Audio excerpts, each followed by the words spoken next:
My mother forced a second wife for me, but because Lolade, my wife that I lost so much, could not give birth to a child. Before I married Tolani, I have to go and beg my brother for a favor. Deji cried, knelt down, begging his brother to consummate his new wife, Tolani, without her knowing. He begged and pleaded bitterly. Doctor, please help me. Don't let me be disgraced. If I end up taking a second wife and she doesn't conceive, there's going to be a big problem. I am Ayodeji. This is my love story.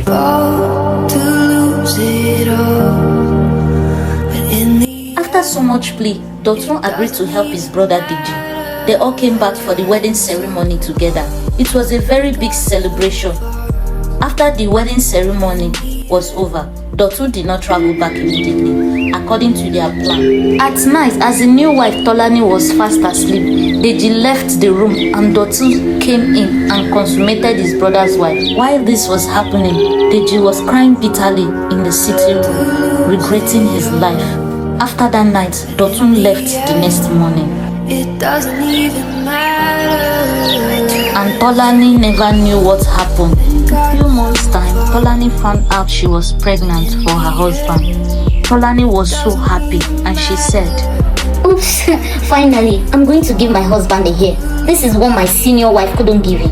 And I'll become the main madam of this house." When news got to Deji's mother that Tolani, the second wife, is pregnant, she came to her son's house jubilating, calling Lolade a barren woman. She said, "Get out, you barren witch. From now on, all house chores and activities will be done by you.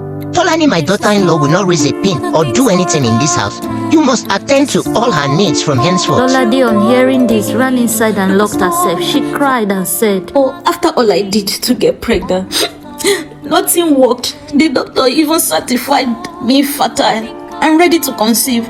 Even when I went to the spiritualist, I drank different concoction. Still nothing worked. They all lied to me, so I'm truly barren. I'm barren. God, have you forgotten Lola me? Oh, cried God. bitterly. After the mother-in-law left the house, she became the maid of the house. Tolani treated her badly and always ordered her around. Even though sometimes Deji queried her because Tolani will pretend to be nice, soft and good in the presence of Deji, and also cry fake tears and lie to him that Lolade, his wife, maltreats her. Deji believed Tolani immediately and scolded Lola, his first wife. He said, Lola, I want peace in this house. You know I love you so much, but stop treating Tolani badly. You know she's carrying a baby, so nothing should happen to her." Lola cried and said, "So Deji, you believe her than me, your wife? You know I can't maltreat her." Deji said, Please, you both should live in peace, or I will be forced to get an apartment for you outside the house.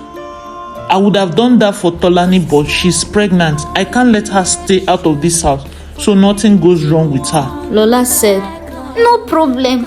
I don't want to lose you. Anything you want me to do, I'll do." Tolani laughed mischievously, hearing their conversation. Tolani did not change. She continued to treat Lola, the first wife, badly, and Lola was ready to bear anything she does. 9 months later, Tolani went to shop with her husband, Deji, at the supermarket. She started experiencing labor pains. She cried.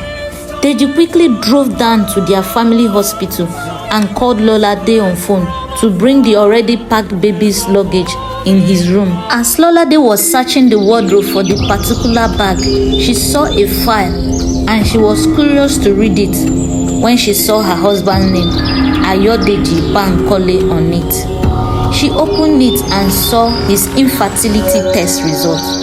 Lolade immediately broke down in tears. She said, "So after all these years, I was never the problem.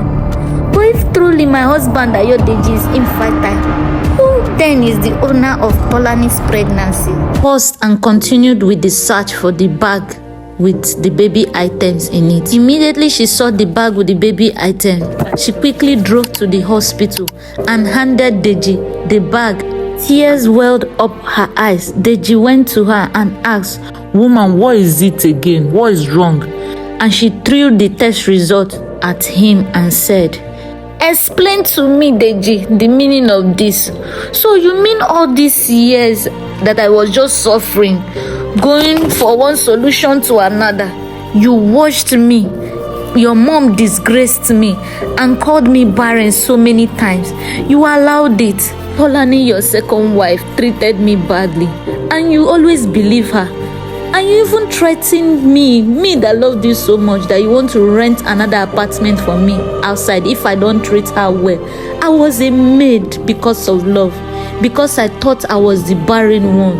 You made me cry. You never believed me when I told you that I did not treat her badly, that she was lying. So now, Deji, who is the owner of the baby she's carrying? Deji denied it at first and said, Lola, nothing is wrong with me. I am not impotent. That result you saw is all false.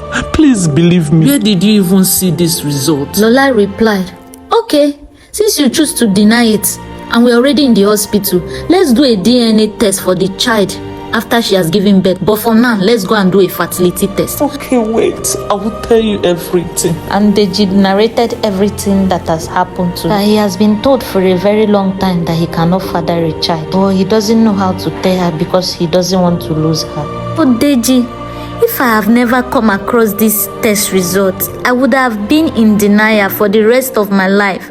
Deji started crying in regret. He said, Lola, please don't leave me. This is what I've been scared about. That's why I never told you about it. I thought you would not stay with me. Lolade, please forgive me. Let me explain everything to you, please. Immediately, Lola left the hospital after telling Deji, you are evil. In fact, the devil himself. She stomped out of the hospital crying. Stay with me, Lolade, please. Stay with me. I am Ayodeji. This is my love story.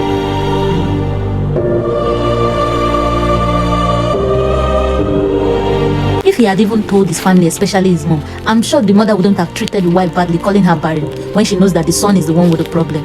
And she would have even found some solution as a mother for him. So when it comes to childbearing, both partners are involved. So don't leave your wife to be running helter-skelter, saying childbearing issue is only women.